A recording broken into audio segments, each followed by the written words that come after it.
தமிழகத்தில் 2000 ஆண்டுகளுக்கு மேலாக தொடர்ந்து உயிர்ப்புடன் இயங்கி வரும் மதுரை மாநகரமே சித்திரை திருவிழா நாட்களில் கோலாகலமாக காட்சியளிக்கும். தமிழகம் முழுவதிலும் இருந்து லட்சக்கணக்கான பக்தர்கள் இதில் பங்கேற்க வருகை தருவார்கள். அப்படிப்பட்ட பெருஞ்சிறப்புக்குரிய மதுரை சித்திரை திருவிழா மீனாட்சி அம்மன் திருக்கல்யாணம், கள்ளழகர் வைகை ஆற்றில் இறங்கும் வைபவம், திருவிழாவின் வரலாற்று தகவல்களை இந்த ஆன்மீக பதிவினில் நாம் அறிந்து கொள்வோம். வாழ்க வளமுடன். ஸ்ரீ ஞானவாசல் நேயர்கள் அனைவருக்கும் ஸ்ரீனிவாசனின் அன்பு வணக்கங்கள். புராண வரலாறு.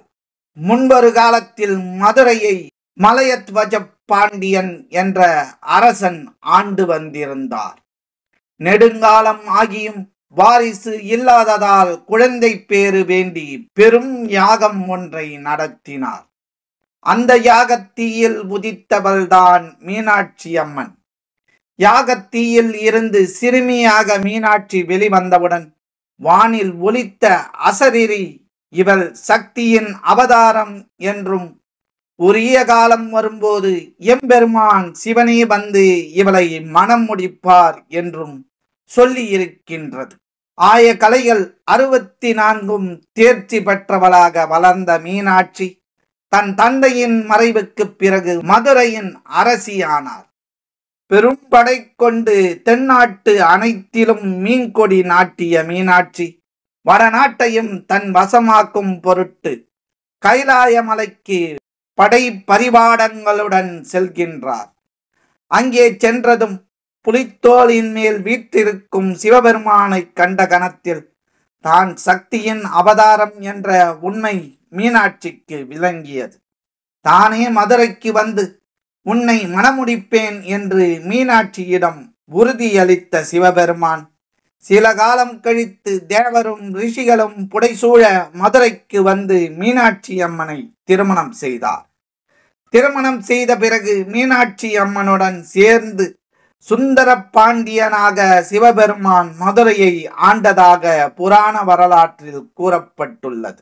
மதுரையை சுற்றியுள்ள கிராமங்களில் சித்திரை திருவிழாவை பற்றி வழக்கில் இருக்கும் ஒரு கதையின்படி மீனாட்சி சுந்தரேஸ்வரரின் திருக்கல்யாணத்தில் பங்கேற்க மீனாட்சியின் அண்ணன் அழகர் தனது இருப்பிடமான மதுரையில் இருந்து 20 கிலோமீட்டர் தொலைவில் இருக்கும் அழகர் மலையில் இருந்து கிளம்பியதாகவும், அடர்ந்த வனப்பகுதியின் ஊடாக வரும் வழியில் கொள்ளையர்களிடம் இருந்து தப்பிக்க தானும் கொள்ளையர் வேடம் தரித்து பொன்னையும் மணியையும் கொண்டு வந்தாராம். தானே கொள்ளையர் வேடத்தில் இருப்பதால் காவலர்களிடமும் மற்ற கொள்ளையர்களிடமும் மாட்டிக்கொள்ளாமல் தப்பித்து வைகை ஆற்றில் இறங்கி அதனை கடக்கும் போது திருக்கல்யாணத்திற்கு அழகர் ஒரு நாள் தாமதமாக வந்திருப்பதும், அழகர் இல்லாமலேயே மீனாட்சி சுந்தரேஸ்வரர் கல்யாணம் நிறைவடைந்து விட்டது என்ற தகவலும் அழகருக்கு தெரிய வருகிறது. இது கேட்டு கோபமுற்ற அழகரை சமாதானப்படுத்தி தங்கள் நிலையை விளக்க மீனாட்சியும் சுந்தரேஸ்வரரும் வைகை கரைக்கே வருகின்றனர். அவர்களின் சமாதானத்தை ஏற்காத அழகர் தான் கொண்டு வந்திருந்த ஆபரணங்கள், பரிசு பொருட்கள் அனைத்தையும் வைகை ஆற்றின் நடுவே இருக்கும் சிறிய மண்டபத்தில் வைத்து மீனாட்சிக்கும் சுந்தரேஸ்வரருக்கும் கொடுத்துவிட்டு மதுரையினுள் வராமலேயே திரும்பி செல்வதாக அந்த கதை நீள்கிறது. மீனாட்சி அம்மன் கோயிலில் கொடியேற்றத்துடன் துவங்கும் இத்திருவிழா பின்னர் மீனாட்சி அம்மனுக்கும் மதுரையின் அரசியாக முடிசூட்டும் பட்டாபிஷேக விழா, கைலாய மலைக்கு சென்றதை குறிக்கும் திக் விஜயம், அதனைத் தொடர்ந்து பிரசித்தி பெற்ற மீனாட்சி சுந்தரேஸ்வரர் திருக்கல்யாணம், தேர் திருவிழா, அழகரை வரவேற்கும் எதிர் சேவை மற்றும் இறுதியாக வைகை ஆற்றில் அழகர் எழுந்தருளும் நிகழ்வுடன் சித்திரை திருவிழா நிறைவடைகிறது.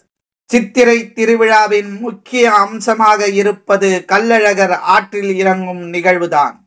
அவர் மலையில் உள்ள அழகர் கோயிலில் இருந்து ஊர்வலமாக அழைத்து வரப்படும் கள்ளழகர் தங்க குதிரையின் மேல் பச்சை பட்டுடுத்தி வைகை ஆற்றில் இறங்கும் காட்சியை காண லட்சக்கணக்கான பக்தர்கள் மதுரைக்கு வருகின்றனர். மதுரை நகரின் உயிர்ப்பை நேரடியாக உணர வேண்டும் என்று நினைப்பவர்கள் நிச்சயம் ஒரு முறையாவது சித்திரை திருவிழாவிற்கு வந்து நேரில் தரிசிக்க வேண்டும். சிறப்புமிக்க சித்திரை திருவிழாவின் மீனாட்சி அம்மன், சுந்தரேஸ்வரர் மற்றும் கள்ளழகரின் அருளை பெற்று வாழ்வில் வளமோடு வாழ்வோம். இந்த பதிவினை உங்கள் உற்றார் உறவினர் நண்பர்களுக்கு பகிர்ந்திடுங்கள்.